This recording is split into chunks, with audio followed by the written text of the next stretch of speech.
Hi అండి, welcome back to తోటికోడళ్ళు జోడి. నేనండి మీ చిన్న తోటికోడల్ని. ఈరోజు స్పెషల్ వచ్చేసి కాజు కీమా బిర్యానీ అండి.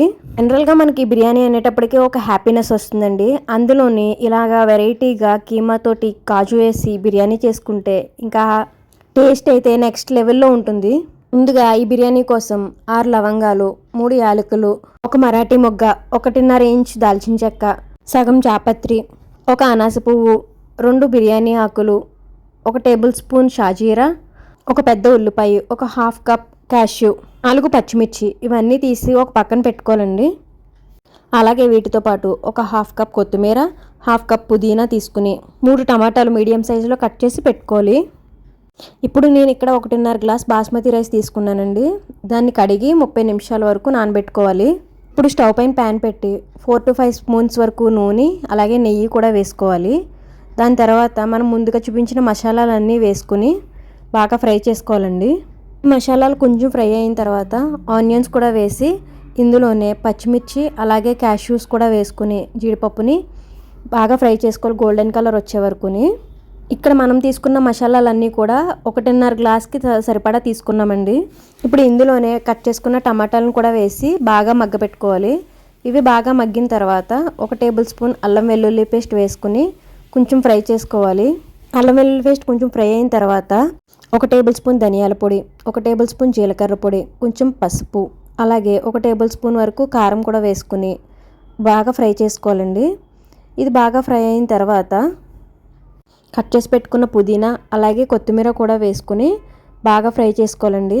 పుదీనా కొత్తిమీర అనేది ఈ స్టేజ్లో ఉన్నప్పుడు వేసుకుని ఫ్రై చేసుకుంటేనే టేస్ట్ అనేది ఎన్హాన్స్ అవుతుందండి.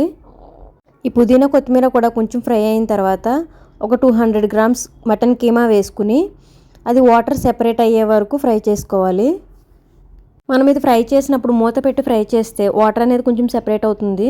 ఇలా బాగా ఫ్రై అయిన తర్వాత ఒక half table spoon garam masala కూడా వేసుకుని బాగా ఫ్రై చేసుకోవాలి.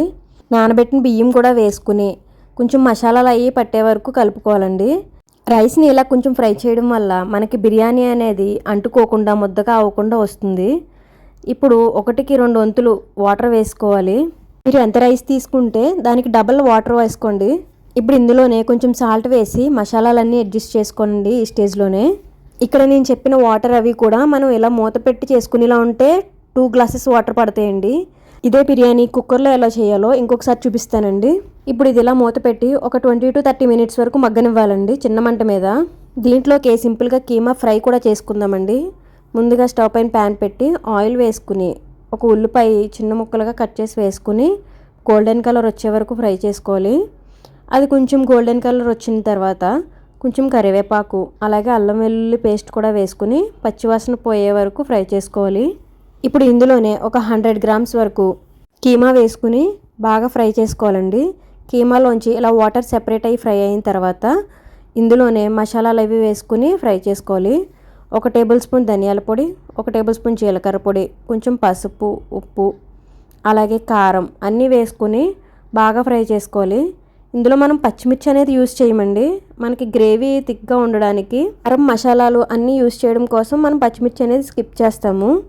ఇప్పుడు ఇందులోనే కొత్తిమీర కూడా వేసుకుని బాగా ఫ్రై చేసుకుని 1 గ్లాస్ వాటర్ పోసుకుని చిన్న మంట మీదే మగ్గనివ్వాలండి ఇది. సో ఇక్కడ మనకి కర్రీ అయ్యే టైంకి బిర్యానీ కూడా అయిపోతుంది. చూసారు కదండి, ఈ కన్సిస్టెన్సీ వచ్చిన తర్వాత మనకి ఫ్రై అనేది రెడీ అయిపోతుంది. ఇలా లైట్గా వాటర్ ఉన్నప్పుడే మనం పెద్ద మంట పెట్టి ఫ్రై చేసుకుంటే ఆయిల్ సెపరేట్ అయ్యి ఫ్రై బాగుంటుంది. ఇంతేనండి, అటు మనకి బిర్యానీ ఇటు ఫ్రై 2 ఒకేసారి అయిపోతాయి. ఆహా, చూసారు కదండి ఎంత వేడి వేడిగా పొడి పొడిలాడుతూ వచ్చిందో. చూస్తుంటేనే వెంటనే తినాలి అనిపిస్తుంది. చూస్తుంటేనే నోరు ఊరిపోతుంది. మటన్ తినడం ఇష్టం లేని వాళ్ళు కూడా ఈ కీమా బిర్యానీ చాలా ఇష్టంగా తింటారండి. అంత బాగా వస్తుంది. అంతేకాదండి, ఎప్పుడైనా రిలేటివ్స్ వచ్చినప్పుడు ఇది ట్రై చేసి చూడండి ఒకసారి. ఆహా సూపర్ అని కాంప్లిమెంట్స్ అయితే గ్యారంటీ వస్తాయి. సో తప్పకుండా ట్రై చేసి మీరు కూడా ఎలా వచ్చిందో కామెంట్ బాక్స్లో కామెంట్ చేయండి. ఈ వీడియో మీకు నచ్చినట్లయితే లైక్ చేసి మీ ఫ్రెండ్స్ అలాగే ఫ్యామిలీ మెంబర్స్ కూడా షేర్ చేయండి. అలాగే మీకు ఎలాంటి రెసిపీస్ కావాలో మాకు కామెంట్ చేస్తే మేము చేయడానికి తప్పకుండా ట్రై చేస్తామండి.